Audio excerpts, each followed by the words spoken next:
Operation Sindoor పేరుతో గతంలో భారత్ పాకిస్తాన్కి ఇచ్చిన షాక్ గురించి మీకు తెలిసిందే. కానీ ఇప్పుడు భారత్ పాక్కి అంతకు మించిన ఒక డబుల్ షాక్ ఇచ్చింది. ఒకటి కాదు, 2 షాకులు. ఈ గాయాల నొప్పి ఇస్లామాబాద్ని, రావల్పిండిని శతాబ్దాల పాటు వెంటాడుతుంది. ఇది కేవలం సరిహద్దులో జరిగిన సైనిక చర్య కాదు, క్షిపణి ప్రయోగం అంతకన్నా కాదు. అది అంతకు మించిన ఒక దౌత్య బ్రహ్మాస్త్రం. మొదట మనం భారత్ వేసిన మొదటి ఎత్తుగడ గురించి మాట్లాడుకుందాం. భారత్ కాబూల్లోని తన టెక్నికల్ మిషన్ని పూర్తిస్థాయి రాయబార కార్యాలయంగా అప్గ్రేడ్ చేసింది. ఇందులో పెద్ద విశేషమేముంది అని మీరు అనుకోవచ్చు. కానీ ఫ్రెండ్స్, ఇది మామూలు విషయం కాదు. ఇది దౌత్యపరమైన అణుబాంబు లాంటిది. అమెరికా బలగాలు ఆఫ్ఘనిస్తాన్ నుంచి హఠాత్తుగా ఉపసంహరించుకున్న తర్వాత తాలిబాన్ కాబూల్ని హస్తగతం చేసుకుంది. ప్రపంచ దేశాలన్నీ తాలిబాన్ని అంటరాని వారి వలె చూశాయి. ఏ పెద్ద దేశం కూడా తాలిబాన్ ప్రభుత్వాన్ని అధికారికంగా గుర్తించలేదు. ఈ పరిస్థితి పాకిస్తాన్కి ఒక గొప్ప అవకాశంగా కనిపించింది. ఇప్పుడు ఆఫ్ఘనిస్తాన్ నా గుప్పెట్లోనే ఉంది. తాలిబాన్ని భారత్కు వ్యతిరేకంగా ఉపయోగించుకుందాం అని పాకిస్తాన్ కలలు కంది. దశాబ్దాలుగా పాకిస్తాన్ ఆఫ్ఘనిస్తాన్ని తన స్ట్రాటజిక్ డెప్త్గా భావిస్తూ వచ్చింది. అంటే భారత్తో ఏదైనా యుద్ధం వస్తే పాకిస్తాన్ తన సైనిక బలగాల్ని ఆఫ్ఘనిస్తాన్లోకి తరలించి అక్కడి నుంచి భారత్పై దాడి చేయగలదని, లేదా కనీసం తమ దేశ రక్షణకు ఆఫ్ఘనిస్తాన్ని ఒక ఆశ్రయంగా ఉపయోగించుకోవచ్చని పాకిస్తాన్ యొక్క దురాలోచన. తాలిబాన్ అధికారంలోకి రావడం పాకిస్తాన్ ఈ కలని నెరవేర్చుకోవడానికి ఒక సువర్ణ అవకాశంగా భావించింది. అయితే పాకిస్తాన్ ఒక విషయాన్ని మర్చిపోయింది. ఇది 2025 నాటి కొత్త భారత్. భారత్ తాలిబాన్తో శత్రుత్వం వహించలేదు. ఆఫ్ఘన్ ప్రజలు ఆకలితో అలమటిస్తున్నప్పుడు భారత్ వేల టన్నుల గోధుమలు పంపింది. వారికి మందులు అవసరమైనప్పుడు భారత్ మందులు సరఫరా చేసింది. భారత్ మానవత్వంతో కూడిన సంబంధాన్ని నిలబెట్టుకుంది. ఆఫ్ఘనిస్తాన్కు కష్టకాలంలో భారత్ అండగా నిలిచింది. ఇప్పుడు సరైన సమయం చూసి భారత్ కాబూల్లో తన రాయబార కార్యాలయాన్ని తిరిగి తెరిచి ప్రపంచానికి ఒక స్పష్టమైన సందేశం పంపింది. ఆఫ్ఘనిస్తాన్ యొక్క నిజమైన స్నేహితుడు, నిజమైన శ్రేయోభిలాషి పాకిస్తాన్ కాదు, భారత్. ఇది తాలిబాన్కు అప్రకటిత గుర్తింపు ఇవ్వడం లాంటిది. ఈ గౌరవం, ఈ గుర్తింపు తాలిబాన్కి చైనా నుంచో పాకిస్తాన్ నుంచో ఎప్పుడూ లభించలేదు. చైనా, పాకిస్తాన్లు తాలిబాన్ని కేవలం తమ ప్రయోజనాల కోసం ఉపయోగించుకోవాలని చూశాయి. కానీ భారత్ మానవతా దృక్పథంతో, గౌరవంతో వ్యవహరించింది. ఆఫ్ఘనిస్తాన్ని తన బానిసగా చేసుకోవాలనుకున్న పాకిస్తాన్ స్ట్రాటజీ ఫెయిల్ అయింది. ఇది పాకిస్తాన్కి భారీ దెబ్బ. పాకిస్తాన్ తాలిబాన్ తన కనుసైగల్లో నడుస్తుందని అనుకుంది. రెండో దెబ్బ తాపీ గ్యాస్ పైప్లైన్. భారత్ రాయబార కార్యాలయం తెరిచిన వార్త వచ్చి రాగానే సరిగ్గా అదే టైంలో తాలిబాన్ ప్రభుత్వం యొక్క అత్యంత పవర్ఫుల్ నాయకుడు, ఉప ప్రధానమంత్రి ముల్లా అబ్దుల్ ఘనీ బరాదర్ స్వయంగా తాపీ టీఏపీఐ గ్యాస్ పైప్లైన్ ప్రాజెక్టును పరిశీలించడానికి వెళ్లారు. ఇతను మామూలు లీడర్ కాదు. అమెరికాతో నేరుగా ఒప్పందం చేసుకున్న తాలిబాన్ నాయకుడు. ఆయన స్వయంగా తాపీ ప్రాజెక్టుకు వెళ్లడం హాట్ టాపిక్గా మారింది. మీకు ఒక డౌట్ వస్తోంది, అసలు ఈ తాపీ అంటే ఏంటి? ముల్లా బరాదర్ అక్కడికి వెళ్లడం వల్ల భారత్కి ఏం లాభం అవుతుంది అని. తాపీ అంటే తుర్క్మెనిస్తాన్, ఆఫ్ఘనిస్తాన్, పాకిస్తాన్, ఇండియా.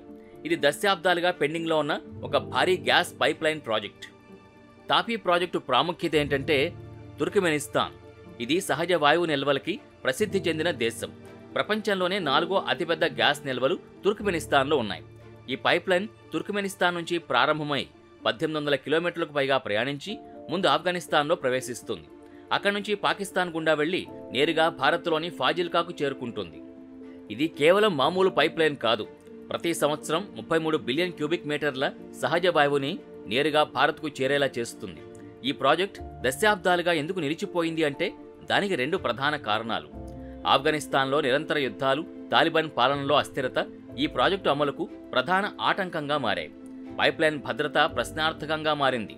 కానీ పాకిస్తాన్ ఈ ప్రాజెక్టుని భారత్కు వ్యతిరేకంగా బ్లాక్మెయిల్ చేయడానికి ఒక ఆయుధంగా ఉపయోగించుకోవాలి అనుకుంది. భారత్ మధ్య ఆసియా నుంచి శక్తి వనరులని పొందాలంటే తనపై ఆధారపడాలని పాకిస్తాన్ భావించింది. ఇప్పుడు కథ పూర్తిగా మారిపోయింది. తాలిబాన్ స్వయంగా ఈ ప్రాజెక్టు భద్రతకు హామీ ఇచ్చింది.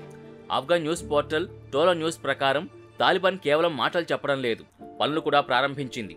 ఆఫ్ఘనిస్తాన్ భూమిపై ఇప్పటికే 14 కిలోమీటర్ల పైప్లైన్ వేయబడింది.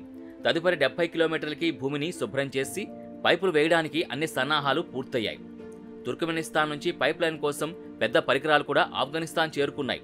తుర్క్మెనిస్తాన్ అధ్యక్షుడు స్వయంగా తాపీ తమకు అత్యంత ప్రాధాన్యతని, దీన్నేమైనా చేసి పూర్తి చేస్తామని ప్రకటించారు. తాలిబాన్ ఉప ప్రధాని ముల్లా బరాదర్ మాట్లాడుతూ, ఇది కేవలం పైప్లైన్ కాదు, ఇది కాన్ఫిడెన్స్ బ్రిడ్జి అని అన్నారు. అంటే ఆఫ్ఘనిస్తాన్ మరియు తుర్క్మెనిస్తాన్ రెండూ ఈ ఖజానాని భారత్ వరకు చేరవేయడానికి పూర్తిగా సిద్ధంగా ఉన్నాయి. ఇక్కడ జాగ్రత్తగా అర్థం చేసుకోవాలి. ఈరోజు భారత్ తన శక్తి అవసరాల కోసం చాలా వరకు మిడిల్ ఈస్ట్ గల్ఫ్ దేశాలపై ఆధారపడి ఉంది. మనం సముద్ర మార్గం ద్వారా ఎల్ఎన్జీ అంటే లిక్విఫైడ్ న్యాచురల్ గ్యాస్ని దిగుమతి చేసుకుంటాం. అది చాలా ఖరీదైంది. అంతేకాదు ఆ సముద్ర మార్గంలో చైనా లేదా పాకిస్తాన్ ఎప్పుడైనా అడ్డు తగలచ్చు. కానీ తాపీ ప్రాజెక్టు ప్రారంభమైతే భారత్కు నేరుగా భూమార్గం ద్వారా ఎటువంటి సముద్రపు అవాంతరాలు లేకుండా చవకైన మరియు నిరంతరాయమైన గ్యాస్ లభిస్తుంది. ఈ గ్యాస్ భారత్ ఎనర్జీ సెక్యూరిటీకి అతిపెద్ద కవచం అవుతుంది. భారత్ విద్యుత్ ప్లాంట్లు నిరంతరాయంగా నడుస్తాయి. 24 గంటల విద్యుత్ లభిస్తుంది. భారత్ కర్మాగారాలు వేగంగా నడుస్తాయి. మేక్ ఇన్ ఇండియా వీల్ రెట్టింపు వేగంతో తిరుగుతుంది. దేశీయ గ్యాస్ సరఫరా సులభమవుతుంది. సిఎన్జి ధరలు తగ్గుతాయి. శక్తి చౌకగా ఉన్నప్పుడు కర్మాగారాల్లో వస్తువులు చౌకగా తయారవుతాయి. భారత్ ప్రపంచ మార్కెట్లో చైనాని అధిగమించగలదు. ఇది భారత్ని $5 ట్రిలియన్ నుంచి $10 ట్రిలియన్ ఆర్థిక మహాశక్తిగా మార్చే ఇంధనం. ఇదంతా తాలిబాన్ భారత్కిచ్చిన రిటర్న్ గిఫ్ట్ వల్ల జరుగుతోంది. ఇప్పుడు ఈ ఆటలో అతిపెద్ద బాధితుడైన పాకిస్తాన్ గురించి మాట్లాడుకుందాం. పాకిస్తాన్ ఇప్పటివరకు తనని తాను గేట్వే టు సెంట్రల్ ఆసియాగా భావించేది. భారత్ మధ్య ఆసియాలోని ఖజానాకు చేరుకోవాలంటే పాకిస్తాన్ ముందు వంగి వేడుకోవాలని అది కలలు కంది. తాపీ పైప్లైన్ పాకిస్తాన్ గుండా వెళుతుంది కాబట్టి పాకిస్తాన్ ఎప్పుడు కావాలంటే అప్పుడు కుళాయి మూసేసి భారత్ని బ్లాక్మెయిల్ చేయగలదని భ్రమపడింది. కానీ భారత్ను పాక్ తక్కువ అంచనా వేసింది. భారత్ రాయబార కార్యాలయం తెరిచి తాలిబాన్కు పాకిస్తాన్ నుంచి ఎప్పుడూ లభించని గౌరవాన్ని ఇచ్చింది. దానికి బదులుగా తాలిబాన్ తాపీ ప్రాజెక్టుకి భద్రతా హామీ ఇచ్చింది. ఇప్పుడు పాకిస్తాన్ ఒక చక్ర వ్యూహంలో చిక్కుకుపోయింది. ఒకటో దారి అడ్డుకుంటే నష్టం. అది తాపీ పైప్లైన్ని తన దేశం గుండా వెళ్లకుండా అడ్డుకుంటే అది కేవలం భారత్కు మాత్రమే కాదు, తాలిబాన్ మరియు తుర్కమెనిస్తాన్ కూడా శత్రువు అవుతుంది. తాలిబాన్ ఇప్పటికే పాకిస్తాన్ దాడులు, టీటీపీ స్థావరాలపై బాంబు దాడులతో రగిలిపోతోంది. అలాంటి తాలిబాన్ పాకిస్తాన్ని ఏమాత్రం వదిలిపెట్టదు. రెండో దారి పాకిస్తాన్ పైప్లైన్ని వెళ్లడానికి అనుమతిస్తే భారత్ రిచెస్ట్ కంట్రీగా అవుతుంది. పాకిస్తాన్కు ట్రాన్సిట్ ఫీజు మాత్రమే లభిస్తుంది. అంటే చిత్తూ నాదే బొత్తూ నాదే అన్న చందంగా భారత్ ఉంది. పాకిస్తాన్ ప్రతి వైపు నుంచి ఓడిపోయింది. దాని పెంపుడు జంతువుగా భావించిన తాలిబాన్ ఇప్పుడు దానికే ఎదురు తిరుగుతోంది. దాని శత్రువైన భారత్ దాని దేశం నుంచే ఖజానాను తీసుకెళ్తోంది. ఇది అసలైన డిప్లొమాసీ దెబ్బ. ఈ పరిణామం చైనాకు కూడా షాక్ ఇచ్చింది. చైనా ఆఫ్ఘనిస్తాన్ను సిపెక్లో ఇరికించుకోవాలని, తద్వారా మధ్య ఆసియా వరకు తమ వాణిజ్య ఆర్థిక ప్రాబల్యాన్ని పెంచుకోవాలని చూసింది. కానీ భారత్ తాపీ మార్గం ద్వారా మధ్య ఆసియా వరకు తన రీచ్ను పెంచుకుంది. ఇది చైనా కలల్ని కూడా చెదరగొట్టింది. దశాబ్దాలుగా ఆఫ్ఘనిస్తాన్ భారతదేశానికి వ్యూహాత్మకంగా చాలా ముఖ్యమైన దేశం. స్వాతంత్ర్యం వచ్చినప్పటి నుంచి భారత్ ఆఫ్ఘనిస్తాన్కు మిత్రదేశంగా ఉంది. ఆఫ్ఘనిస్తాన్ అభివృద్ధిలో భారత్ ఎప్పుడూ పాలు పంచుకుంది. తాలిబాన్ మొదటిసారి అధికారంలోకి రాకముందు ఆఫ్ఘనిస్తాన్ పార్లమెంట్ భవనాన్ని భారత్ నిర్మించింది. విద్య, వైద్యం, మౌలిక సదుపాయాల కల్పనలో అనేక ప్రాజెక్టులకి ఆర్థిక సహాయం అందించింది. ఆఫ్ఘన్ ప్రజలతో భారత్కెప్పుడు మానవతా సంబంధాలున్నాయి.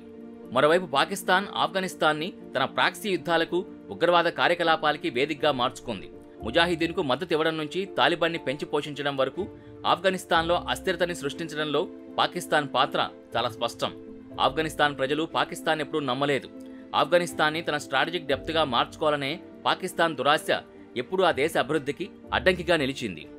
తాలిబాన్ అధికారంలోకి వచ్చిన తర్వాత భారత్ మొదట దూరంగా ఉన్న గత సంవత్సర కాలంగా తాలిబాన్తో పరోక్షంగా చర్చలు జరుపుతోంది.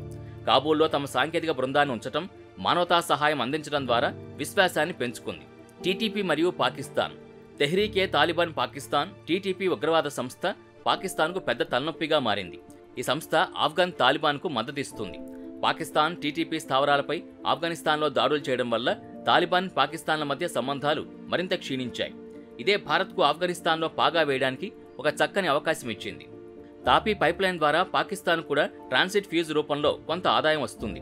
అయితే ఇది భారత్కు లభించే మొత్తం ఆర్థిక, వ్యూహాత్మక ప్రయోజనాలతో పోలిస్తే చాలా తక్కువ. కాబట్టి ఫ్రెండ్స్, భారత్ పాకిస్తాన్కి ఒక క్రిస్టల్ క్లియర్ మెసేజ్ ఇచ్చింది. అది కేవలం యుద్ధరంగంలోనే కాదు, దౌత్య చదరంగంలో కూడా పాకిస్తాన్ని నలుదిక్కులా చిత్తు చేయగలదు. కాబూల్లో భారత రాయబార కార్యాలయం తిరిగి తెరవడం, తాపీ పైప్లైన్ పునరుద్ధరణ, ఈ 2 దెబ్బలు పాకిస్తాన్ని చిత్తు చేశాయి. మరి మీకేమనిపిస్తోంది? భారత్ తాలిబాన్ల ఈ కొత్త స్నేహం పాకిస్తాన్ని పూర్తిగా నాశనం చేస్తుందా? తాపీ పైప్లైన్ ద్వారా భారత్ గ్లోబల్ పవర్గా మారగలదా? మీ అభిప్రాయాన్ని కామెంట్లలో రాసి మాకు తెలియచేయండి. ఈ వీడియో నచ్చితే లైక్ చేసి మీ ఫ్రెండ్స్కి షేర్ చేయండి.